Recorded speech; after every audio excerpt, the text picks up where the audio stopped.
Hello, my friends.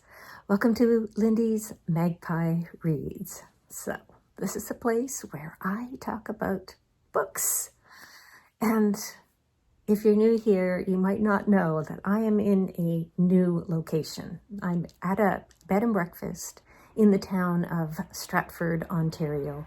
I have been on holidays here. I've got here on Monday evening with my friend Kathy. We've been staying for a week to watch live theater. It's the Stratford Theatre Festival.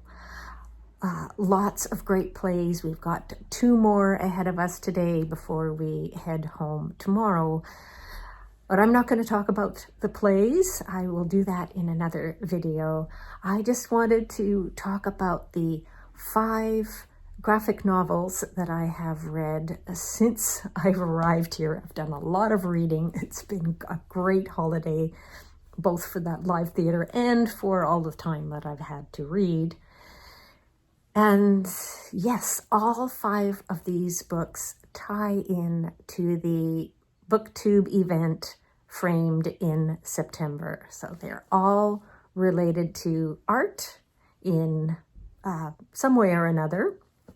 And a couple of them also have ties to Shakespeare and the booktube reading event Shaktember, celebrating Shakespeare. I will mention those aspects when I get to them. And all 4 of them are shorty September reads. So 3 events. I will include all of the information in the description down below if you want to know more about Framed in September, Shorty September, and Shaktember, and the fabulous booktubers who are involved in hosting these events.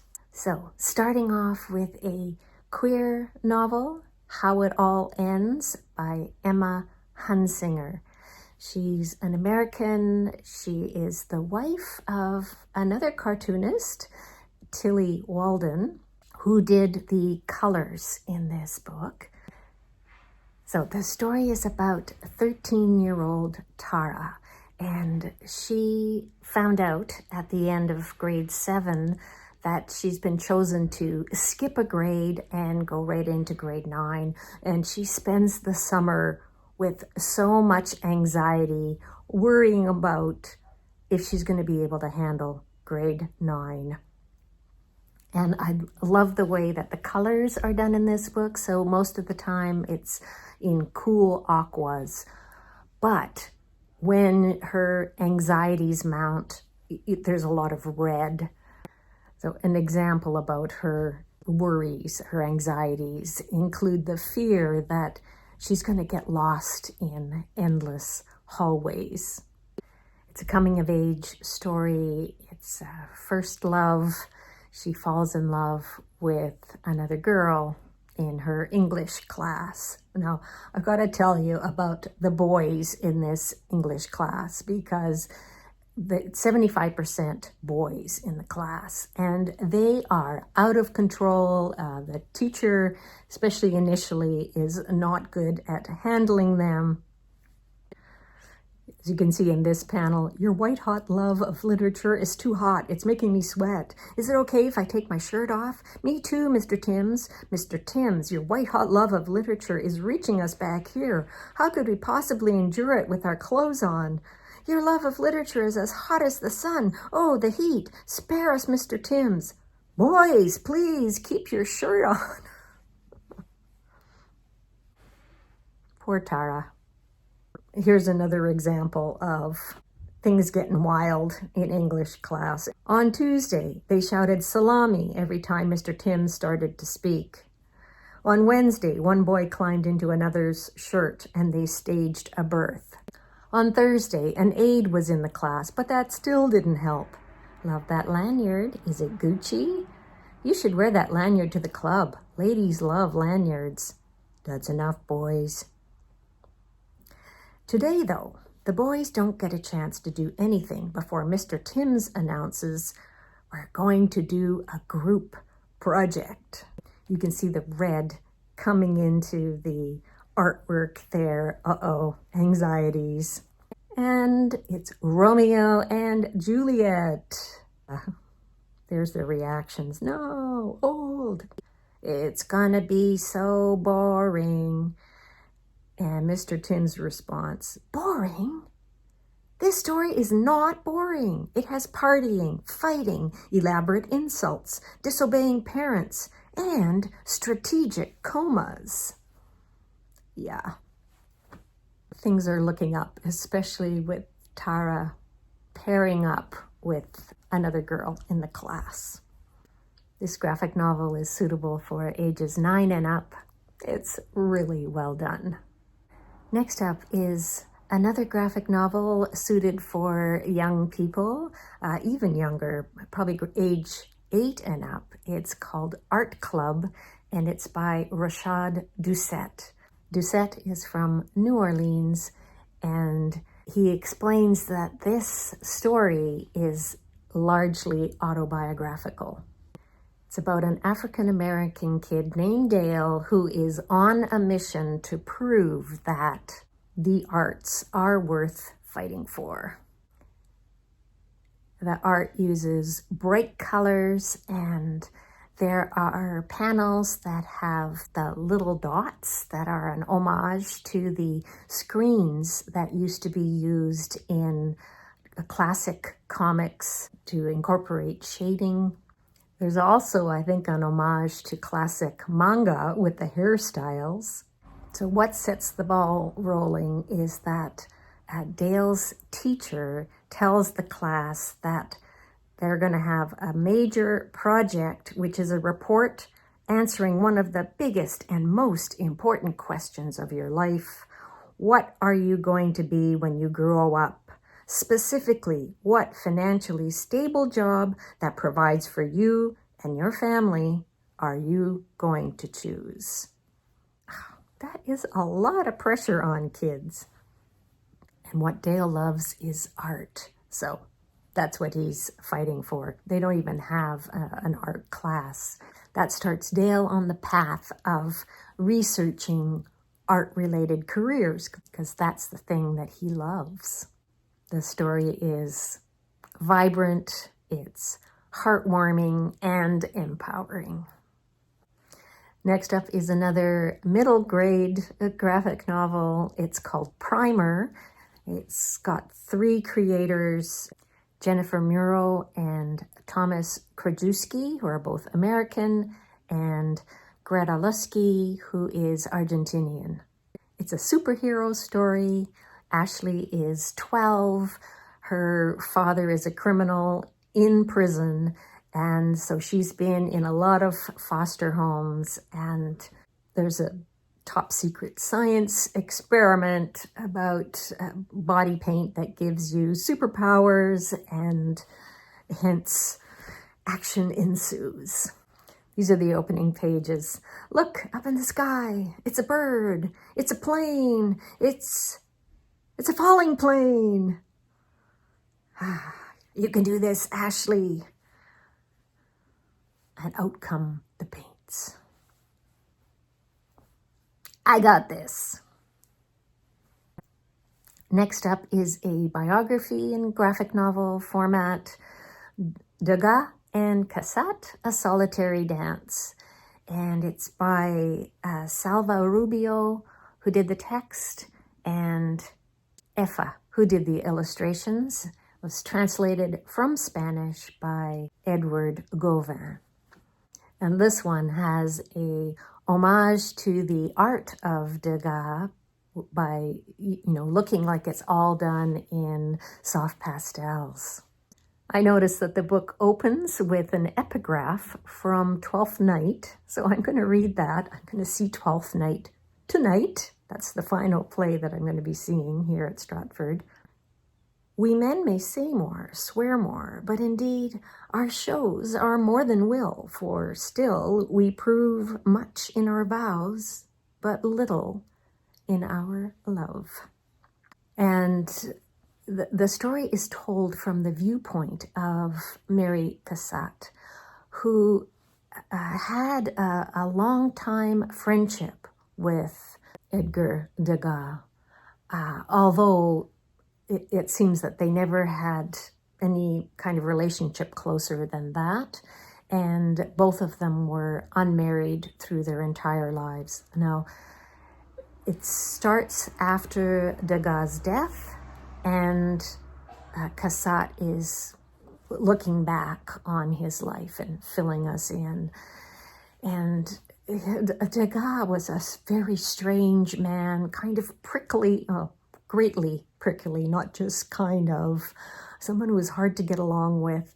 But he was also really important in breaking away from the very strict constraints that there were on painters on being able to display their work and sell their work, closely controlled by this institution called the Salon, and which paintings would be displayed, because they were juried shows and new styles of art weren't accepted. So this is the time of the Impressionists.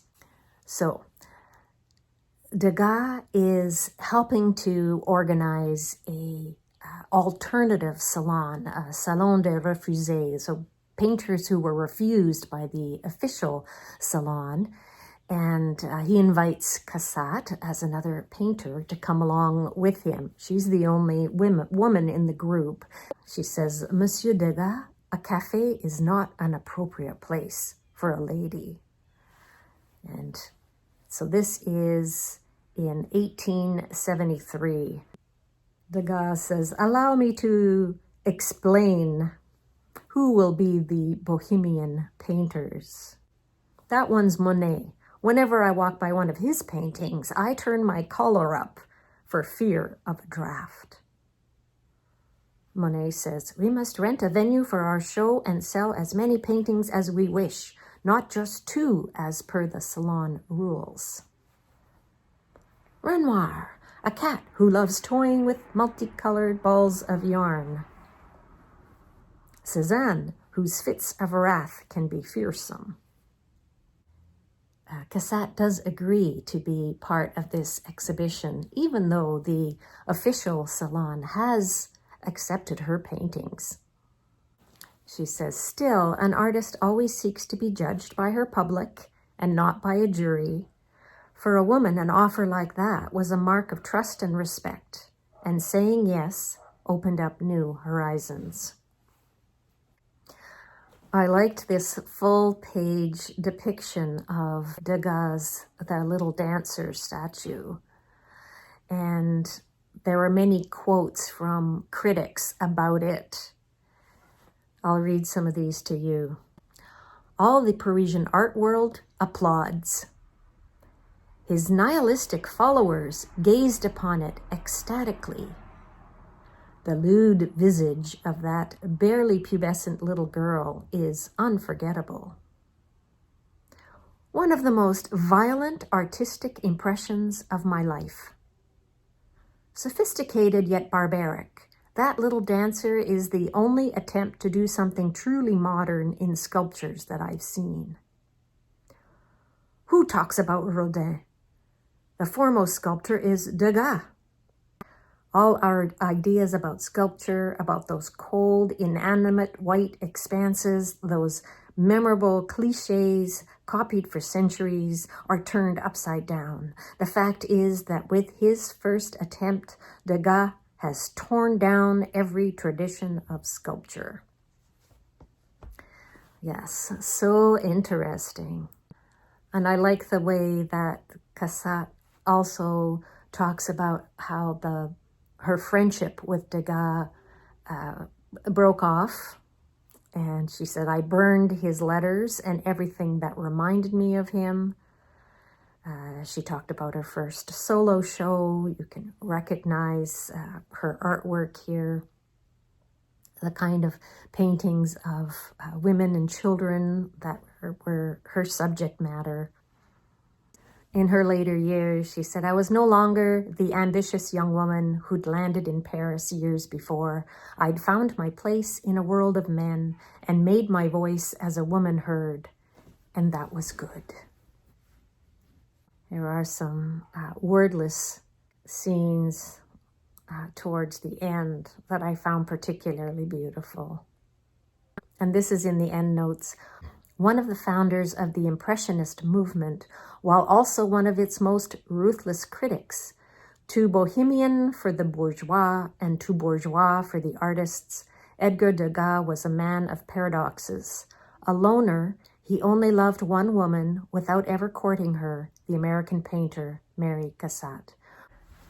Yes, and I love that Mary Cassatt is also featured in this biography. The last book I'm going to tell you about is Alison by Lizzy Stewart, British cartoonist. Like in Emma Hunsinger's book that I've just told you about, How It All Ends, this one reads like memoir. It's in first person. It is for an adult audience. Actually, so is the Degas and Cassatt biography, by the way. It's presented in first person, and it starts out in Dorset in England. A young woman who marries young, right out of high school, and then discovers that life as a married woman in a rural place is just not fulfilling. She takes an art class and discovers that's what she really loves to do, and ends up following her painting teacher to London, and he's like 20 years older than she is. She continues to take lessons from him, but she's also his model, and he pays for her to have an apartment there in London. And eventually she finds her footing and her trust in herself as an artist, and continues to draw and paint and draw and paint, and becomes a famous artist in her own right. So we're following her life into old age, and right until the end, where she's being interviewed. Her art is showing in retrospective. I really love this story, and I also really love the art. So it's all done in watercolor with subtle shades. There is often the bright test colors that artists will do, where you try out different samples of colors together to figure out your palette. These are often the brightest parts of the watercolor washes. It's my favorite of the bunch. I highly recommend it. And that's all I've got for you today. So thank you so much for watching. I will finish this video with a few scenes from Stratford, just to give you a feel for this small town, Ontario. The weather has been great. The town is so cute. I've been having a wonderful time, and I am really grateful that you have watched my videos. So thank you very much. Please say hello in the comments down below. Let me know if you've read any of these books, if you want to, and if you have strong feelings about seeing Shakespeare, seeing live theater. I want to hear about that too. Thanks again. I'll see you all soon. Bye for now.